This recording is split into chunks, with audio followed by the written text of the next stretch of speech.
NS200కి కొత్త tail Tide అయితే ఏపిస్తున్నాం guys. చూడొచ్చు మనకి ఎట్లా అయితే ఉంటుందనే సెటప్. సో, బైక్ చూడొచ్చు లుక్ కూడా ఈ విధంగా అయితే ఉంటుంది.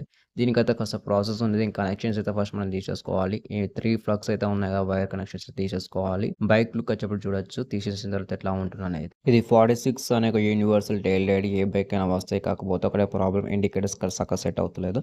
సో, 15 ఎంఎస్ ప్యానెల్ తీసుకొని అయితే మనం మెయిన్ టెయిల్ టైడ్ ఉంది కదా! దానికి సంబంధించిన ఇండికేటర్స్ అయితే నట్టయితే తీసేయాలి. ఇండికేటర్స్ తీసేసుకున్న తర్వాత మీకు ఇక్కడైతే లేబులింగ్ అయితే ఉంటుంది. చూస్తే మీకు RRH అని ఉంటుంది.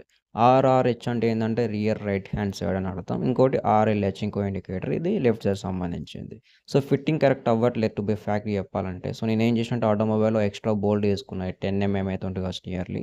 సో, సేమ్ బోల్ట్ ఉంటుంది కదా! మనకి ఇండికేటర్ దగ్గర దాన్ని ఎక్స్ట్రా కొనుక్కొని అటొకటి ఇటొకటి ఏసుకున్నా 2 ఇండికేటర్స్‌కి. సో, సెట్ అయిపోయింది. సో, ఇదన్నమాట ప్రాసెస్. ఇప్పుడు బండి చూడొచ్చు ఎట్లా ఉందో లుక్స్ వచ్చేప్పటికి.